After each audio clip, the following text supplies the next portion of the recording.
अस्सलाम वालेकुम दोस्तों, आज मैं एक मजेदार चैलेंज लेकर आया हूं जो न सिर्फ मेरे खाना पकाने की महारत बल्कि मेरे सब्र और तख्लीकी सलाहियतों का भी इम्तिहान लेगा। मैं 30 घंटे के रामीन चैलेंज में हिस्सा ले रहा हूं, जिसका मकसद बिल्कुल सफर से शुरू करके रामीन का एक बेहतरीन प्याला तैयार करना है। सबसे पहले बात है अज्जा की। मैं ताजा, असली और जायके से भरपूर अज्जा की बात कर रहा हूं। मैंने मकामी मंडियों का रुख किया ताकि बेहतरीन सब्जियां और मसाले मिल सकें। यकीन कीजिए, ताजा अज्जा की खुशबू लाजवाब होती है। अब बात करते हैं शोरबे की। ये कोई इंस्टेंट नोडल पैक्ट वाला शोरबा नहीं है, हरगिज़ नहीं। इस शोरबे को घंटों तक हल्की आंच पर पकना है ताकि तमाम जायके एक दूसरे में जज्ब हो जाएं। ये एक सिस्त अमल है, लेकिन जैसा कहते हैं ना, सब्र का फल मीठा होता है। इसके बाद नूडल्स की बारी है।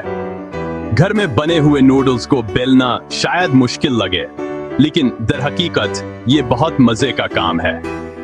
अहम बात यह है कि नूडल्स की मोटाई और साख्त बिल्कुल दुरुस्त हो, क्योंकि अच्छे रामीन के प्याले में यही फर्क करता है।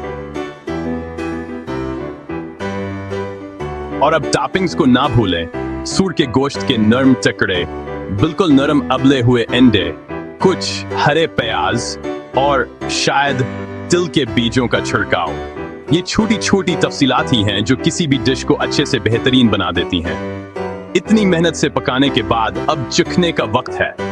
हर प्याला मेहनत और जज्बे की अक्कासी करता है और उन्हें परखना सबसे मुश्किल काम है। ज़ायक़ा, पेशकश, तख्लीकी सलाहियत, हर प्याले की अपनी एक कहानी होती है।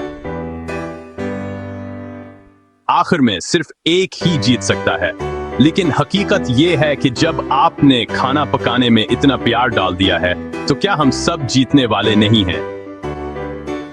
तो क्या आप अपना रामीन शाहिकार बनाने की कोशिश करना चाहते हैं? जायकों की दुनिया में गूता लगाएं और शायद अपना रामीन चैलेंज शुरू करें। खुश मजाज खाना पकाएं।